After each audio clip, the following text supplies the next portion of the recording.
Vasily, welcome. What is going on for you at the moment on either side, if you like, of joining us on this Zoom call? There's a lot of Mahler in your week, isn't there? Yeah, good evening, everyone. A lot of Mahler goes on. Yesterday was a concert, however, without Mahler. Yesterday we did in Royal Festival Hall the music by Mozart, Taneyev, and Wagner. It was one of the most mystical and spiritual programs of those three pieces. Parsifal, Symphonic Journey through Parsifal, Cantata by Taneyev, John of Damascus, and Overture to the Magic Flute.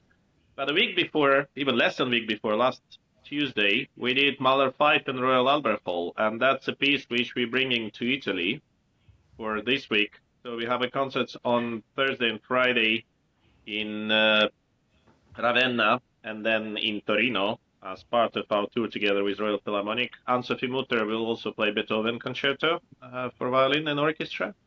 And I also was last week editing our recording of Sixth Symphony, which happened before. So the days are full of Mahler, but I'm not complaining. Great, fantastic. Well, thanks for taking an evening off from packing for Italy to come and join us. Now, I'm curious about when Mahler first came into your life and what sort of Mahler tradition there was in Russia when you were growing up. I think it most likely came into my life very early when I was attending the concerts in St. Petersburg Philharmonic. I can't say exactly what symphony or what symphonies or what songs, quite likely, but they were always part of my life. Then studying a special boys' school with the very good choir, we sang it, of course. Mahler 3, I sang, I think, first time probably I was 9 or 10, something like that. And all other songs also, Kindertotenlied and some Klagenlied, we were constantly there. Talking about tradition, I think there was a tradition. Probably conductor who did most of Mahler in Soviet time was Svetlanov and Rождественский, those two. They did it very differently. Regarding St. Petersburg, Mravinsky was not a big fan of Mahler in his time.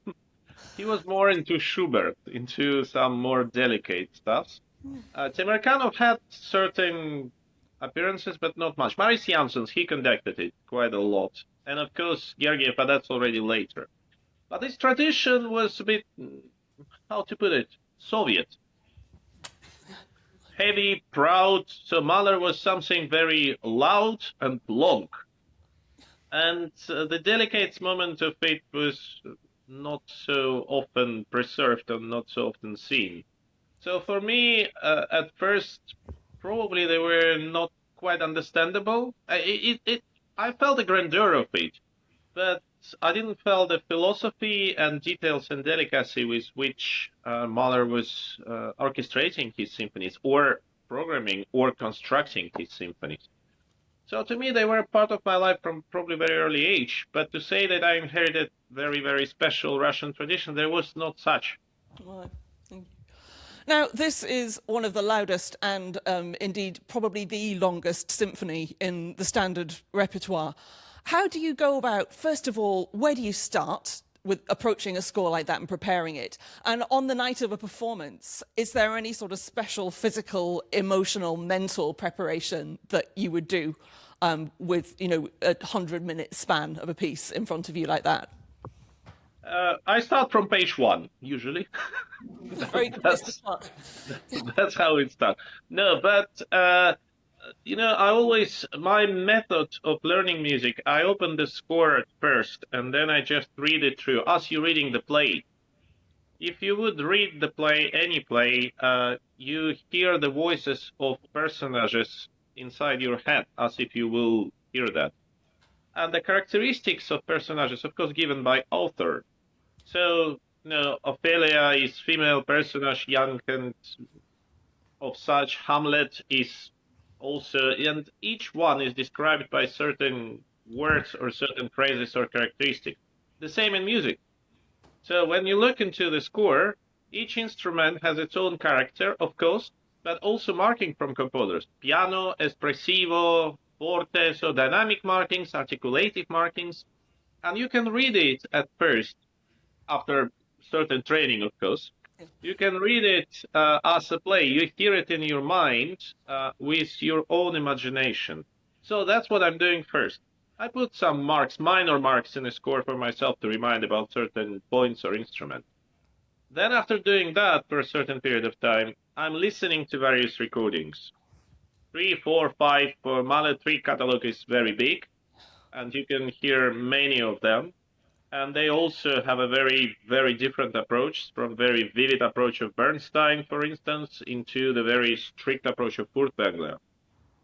And then after it, I return back to score, listening it again with only my internal hearing and preparing for the works. And only after all that, and after reading about how and why the piece was created, what was a historical context, what was biographical context for any composer, then I'm going to rehearsal. Regarding preparation for the concert, well, you need a decent amount of calories and sugar. So, and actually, not many people talk about it, and it is, until a certain extent, is very individual. But the food before the concert plays quite a serious role for, I think, for any musician. Again, there's no universal recipe. Some need to eat a big burger and steak, and another needs half an apple. It all depends on your own digestive systems and abilities to maintain concentration and focusing. For me, it is important that you still focused and concentrated for entire span of the symphony, which is 90 or 100 minutes, which is a long one. And you need to take an account that apart from mental exhaust, which you have, the brain, of course, consume a lot of sugar because you think really, really quickly during the performance. But it's also physical exercises. So you need this combination. That preparation probably, and ideally before such a long piece, I'm trying to find a moments of silence for myself. So just to clean up my mind and to have all this music settled. I figured out that the best if you sort of close your door to the dressing room and do something, because then people, they're not disturbing you. So usually I also use this time for practical things. So I'm basically ironing my concert attire before the concert. Great tip. And meanwhile, I'm on my own. I need to be still attentive to not burn anything.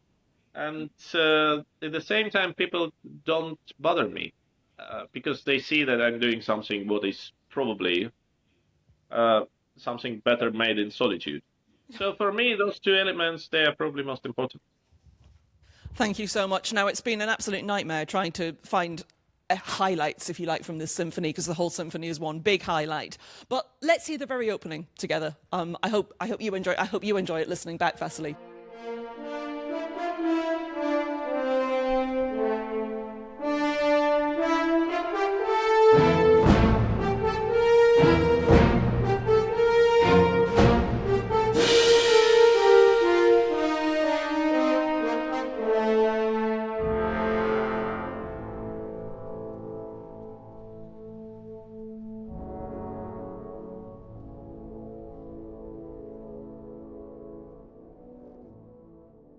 That's wonderful. Now, Vasily, at this point in a performance, I know it's less of an issue on a recording. Mahler asks for, I think it's a short pause is his wording, isn't it? How do you approach that? How short a pause do you take at that point? It all depends on acoustics. And it also depends on the pace of the music. So acoustics, of course, we have performed it and recorded in Royal Albert Hall. So for that, it's a vast space. So for that, you need to have probably a little bit larger pause comparing to the other acoustics. Because the sound needs to die away. He wanted this pause that it starts a new chapter, this arrival of fun and this primordial material which he had in his mind from which the universe started to be created. Requires several attempts. You know, at the beginning, that's very important that there's a sense of vast space, primordial materials, and emptiness. And all that literally requires spaciousness in music, which can be achieved through the extension of the pauses or compression of the pauses.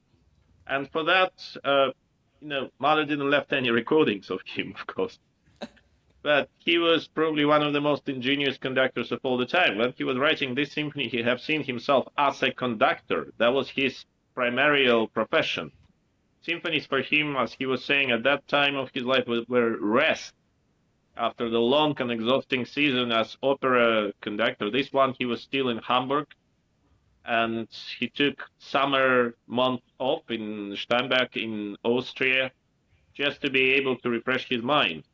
And I think as a very workaholic person, which he was, he still wanted to do something at those months, and then he composed the symphonies. I always was thinking, no, he composed all his life only in two genres, either songs, which is the simplest and the smallest genre, or the symphonies, which is the ultimate genre for the orchestra. And he never was trying to write an opera or piano sonata or quartet or anything else. And I think partially because he was still really devoted to be a conductor. And that was his bread and butter. He was earning money by doing that. Symphonies haven't brought him anything.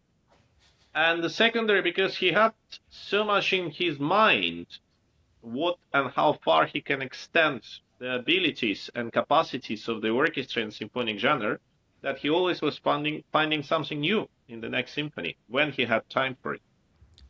Thank you. You mentioned there Pan and the natural world, which is obviously a huge character in itself in this symphony. Do any particular spaces, either in your own country or further afield, do you have a mental image of a particular space in nature when you think about conducting this work? Not in this movement, because I haven't been in space, so I can't say anything.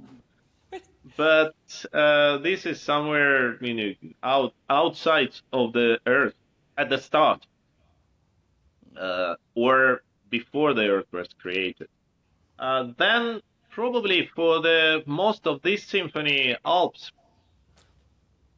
especially when it goes to what the night say, what the flowers say, that's all Alpine inspiration in my point of view. There's the places in Austria where he was composing it, or Switzerland, where you can find those meadows and where you can find this nature. And sometimes you feel that it's still yet untouched by the human, because that's what the purpose in a symphony. The man comes only later in his symphony. Now, you mentioned, obviously, we don't have his recordings. What we do have is some extremely meticulous and frequent markings on tempi, on dynamics, on sometimes the exact sounds and effects that he wants from instruments. Does that feel ever like information overload to you, or is it helpful in a work of this scale? It is helpful, again, because he was a conductor. It's very clear. And not just in symphonies. He orchestrated or reorchestrated a couple of other pieces. Most famously, his orchestration of Beethoven's Ninth Symphony, where he added more instruments, and there's not a single note changed from Beethoven, but articulation and dynamic markings, they were so much more clear than what Beethoven wanted. Beethoven, as tradition of its time, was giving a lot of music for the performers to decide how it has to be played. Mahler put a lot of different markings, by far more than in original Beethoven score. And okay, it might be arguable that it's not quite what Beethoven wanted. It's more Mahler than Beethoven. But it gives a very clear indication what he wants. And I think there was also practical reason. So the rehearsal time, even by then, 130 years ago, nearly 130 years ago, was very limited. The orchestras always were expensive. So it was very limited, but home preparation or individual preparation, that upon each musician, and more marking you give individually to musician, less time you need for preparation together if everybody does their job properly, literally.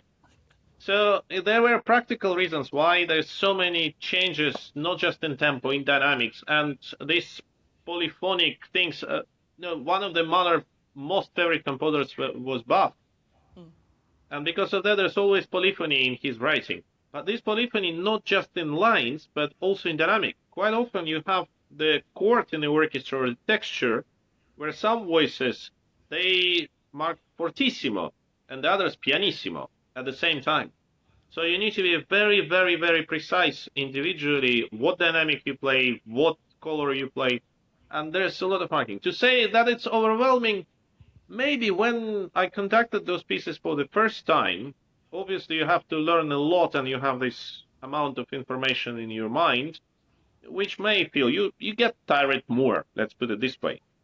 Now, remembering this concert, a lot of people were exhausted from performers, and I said, well, I can do it one more time now. I think it's more of how organic you feel with this music, and because I feel very organic with Mahler idiomas, with his style, with his wish, which was changing through the life, then for me, I never get tired. Bravo. One decision you do have to make, which I think there is a bit of freedom about, is the post-horn solo in the third movement. Now, you have a choice these days, certainly, about what instrument that's played on, and also the question of where do you put your player? Does that, I am assuming that is often dictated by what's available in the venue. What happened this time round when you made this recording? Well, of course, Albert Hall has plenty of options and huge amount of space, but it's never easy there. Due to many reasons. Some of the places are restricted by security.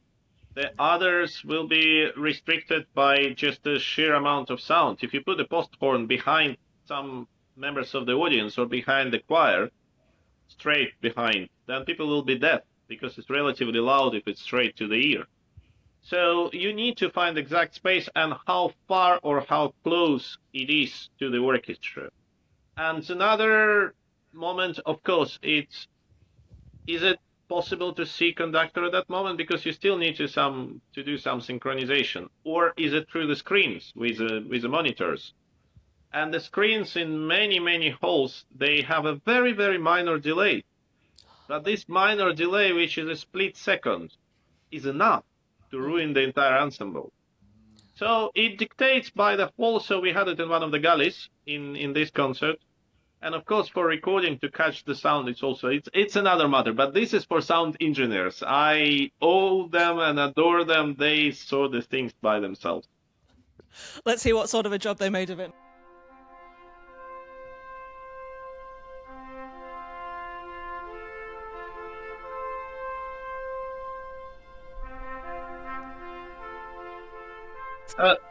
Jan, can I just add to that? That as an insight, it's quite heroic playing for a post-horn player, because you have to consider we played it in a rehearsal, in a dress rehearsal on the day, the full symphony.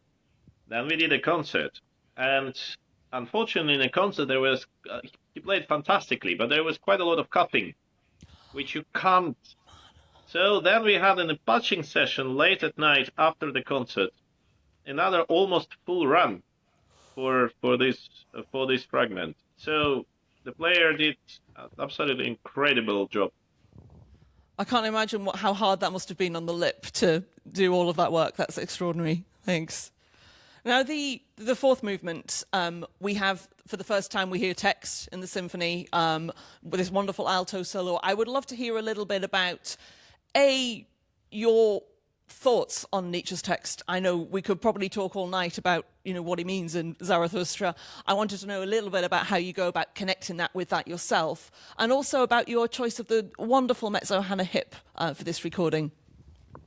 She's a fantastic, first of all, and that was quite a natural choice. And apart from recording, its ability to fill such space as Royal Albert Hall, that's very important, because people who are on the concert, they should not suffer, first of all.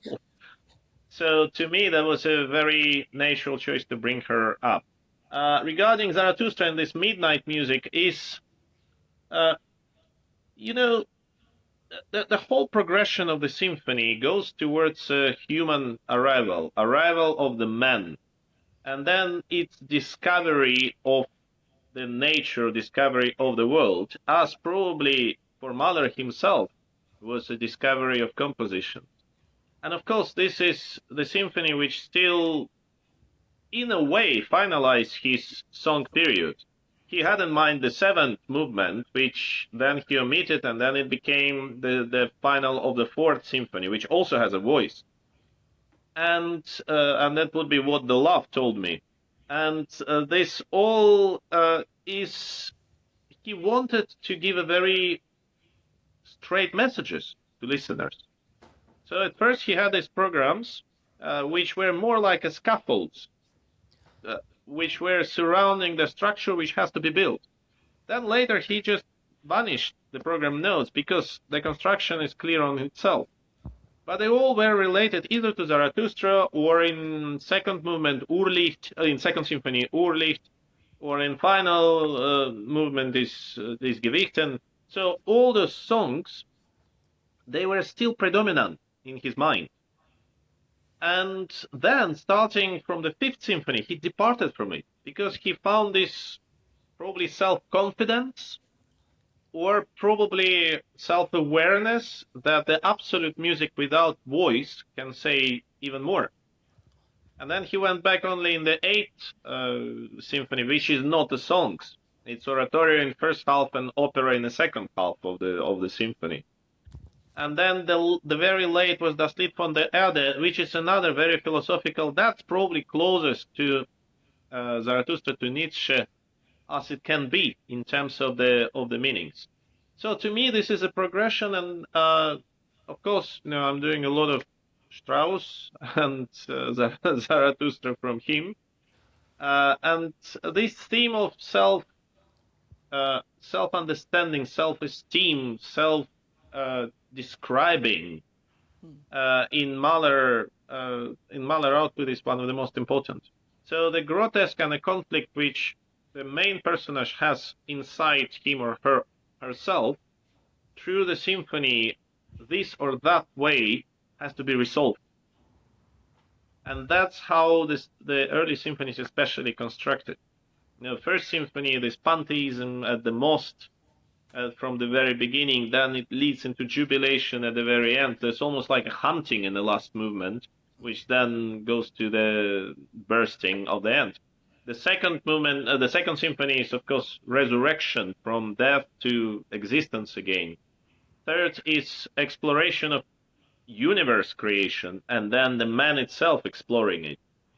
The fourth is even more interesting because it's exploration of intimate side of the human, and Mahler's fears. Probably he had a lot of fear for the family life connection, etc., etc. Then by the fifth symphony he met Alma, and then it's another story. But each symphony has its journey how to resolve internal conflict and internal contradictions, which himself probably and all the personages would have. In that sense, Nietzsche and Zarathustra is one of the ways how you can feel it. Thanks. Let's hear that fourth movement opening.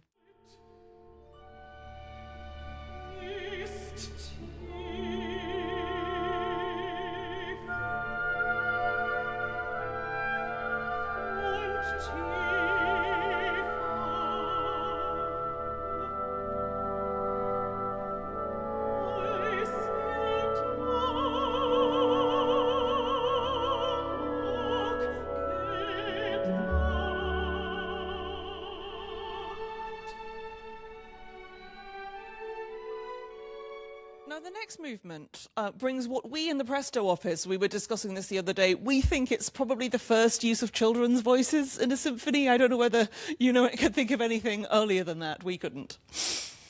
Probably not specifically. However, saying though, I sang so much Beethoven 9 in a children's choir. I must ask you, how much you remember of that experience singing Mahler 3 as a kid? How was it for you? As I said earlier, I still remember the sense of something very big, something when obviously you have to wait for a long time. And however disciplined you are, you want to move and do something which you're not allowed. So on one hand, it was a bit of tedious process. On the other hand, by the time you are in the symphony, by that time you really give all what you have because you accumulated all that energy over the nearly an hour of music before. And how much time did you have with the Tiffin Boys Choir for this recording? Did you have a session with them on their own, or did they come straight in? I had a session, the short session with them on their own as a rehearsal, obviously, and then we brought them into one pre-rehearsal and on the day, obviously, for the dress rehearsal. Let's hear the boys. This is a second track.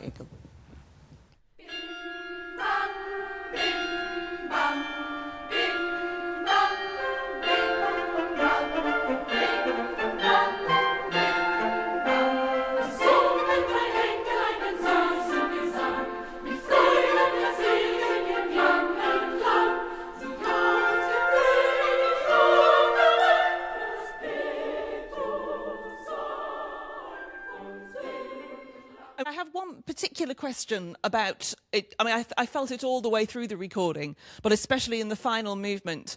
One of the things I've always loved about your recordings of Russian repertoire, and I hear it again here, is this incredibly dense, concentrated sound that you draw from your string sections. How do you go about doing that? And is there some sort of overlap in the sound that you want in Russian repertoire and the sound that you want in the final movement of this symphony? There is some similarity, but I think, of course, depends on the style. This dense and concentrated, focused sound is very important for many pieces of music. It naturally comes to Russian orchestras by the school, because in Soviet Union there was not such a education of orchestra musician. Everybody was trained as a soloist. The conservatories, they were producing new Oistrakh or Rostropovich or Richter or whatever, the soloist. And there's 200 students every year. Of course, from them, maybe one will make the solo career. All the others will end up in the orchestras. And imagine that you have a section of the orchestra, 16 or 18 first violins. Each one of them have ambitions to be Oistrakh, but almost none of them was able to do it. So they all have this sound, which is solo sound, and the difficulty there is how to gel them, literally. Rather than in many Western countries, and probably quite rightly, because people don't get disambitioned later on. They don't get frustrated. In many Western countries, the profession of orchestral musician is how they nurture in musical institutions. And for that, it's by far more discipline, and people tend to listen to each other extremely well. But sometimes, in certain moments, you have to lead everyone individually. And that's why probably what is the secret, how to find the unified way when everybody in a section leading all together, and they gel and merge all together.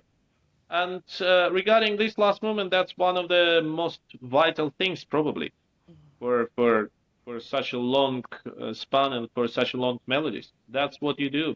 But talking about the concentration of the sound, what strikes me always, and in this symphony probably more than others, it's a big orchestra, but it's almost like the chamber orchestra playing here or there. So it's this chamber group of the orchestra playing together or separately from that chamber group of the orchestra. And Mahler's ability to orchestrate the symphonies for the huge orchestra, but still feeling as if he's playing it as chamber music, was completely unprecedented before, and I think nobody later was able to repeat it, until a certain extent Shostakovich as his successor in terms of existentialism. But this is what, apart and aside of the string sound or any sound, you need to consider. As a conductor, there also need to be transparency, not just density. Thank you. Any questions from the floor? Any of our in-house conductors or one-time aspiring conductors, in one case, have anything to ask? Yes. Thank you very much for giving up your time to be with us in Leamington Spa. We're very fortunate here. We have the great-granddaughter of Mahler living in the town. I didn't quite catch how you described the two parts. Could you just tell me slowly again? They're quite distinctive, but how did you describe the two parts?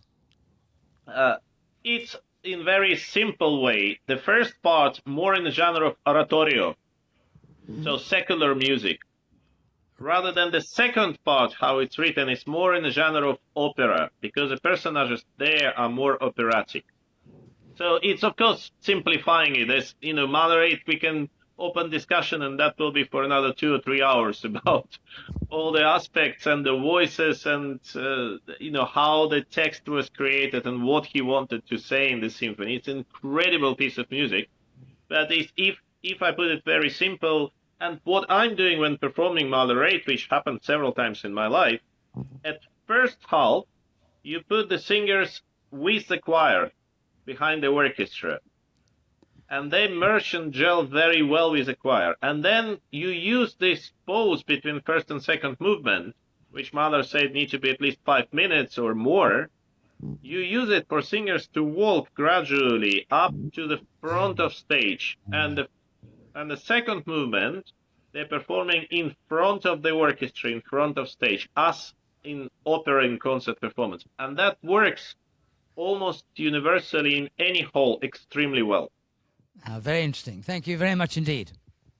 You're welcome. Please tell us more about your recording plans, Mahlerian or otherwise, with the orchestra. Well, there's plenty of plans. So with Mahler, this is the first of the series. We will do entire cycle. So number 3 will be released on 22nd. The next will be 1, 6. They're coming soon. They already recorded and edited until a certain extent. Just last week, we also performed and recorded number 5. Next year will be 2, 4, and 7. Next season. And then number 8 was already done. So we still wait a moment how to release that. So then only 9 and Das Lied von der Erde left. And number 10, I also want to do the Derek Cook version. And of course, it will take at least a few years for us. But also, apart from that, we're planning to record both of Walton symphonies. So number 1, number 2. Number 2, we will do this summer in the proms, and then we record straight after. Number 1 will be next season. And I also embark into a very exciting journey for me. Hopefully, it all will be very successful. Schubert symphonies. Because in September and October, I will debut with Royal Philharmonic Orchestra in Cadogan Hall. And that will be at first with Jupiter Symphony, which will be a very special performance when at first I will explain how Mozart constructed the symphony, what are the elements and what was the novelty at that time. We probably will play some fragments and then we play the symphony in full. And that will be followed by the performance of all Schubert cycle, very, very gradually. And that's very exciting project for me because Royal Philharmonic is well known as orchestra for the very big pieces of music, very big stages, like Mahler, for instance. But to me, also to show that there's excellency in a smaller orchestra and in the tiny details and nuances, it's a very, very special point.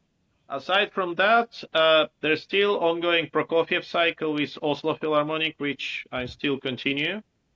I also started Bruckner cycle with Spanish orchestra. That will be for, 10 years at least, because it's about a symphony a year. So we are releasing number 4 now. The next will be number 6 by Bruckner. Next year also 8 will be recorded. That's a lot of plans. And for me, recording always was an important part of my life because from Mahler, as from conductor, almost nothing left. From composer, a lot. And I'm not composing at the moment. Maybe I will be in the future. But what will be in a history for me left after? And recordings is something what stays for a long, long time. And also, it is one of the best advertisements for any orchestra. And Royal Philharmonic now in such an incredible shape that almost every performance can be caught and then put into the recording cabin. So for us, it's a golden period, and we so much looking forward to extend it into legacy of recording. Fantastic. We will do everything we can to support and amplify that. Thanks. Thank you so much for joining us tonight, Vasily. We're going to sign off with the last 5 minutes of the symphony. Thank you so much for your time. Thank you.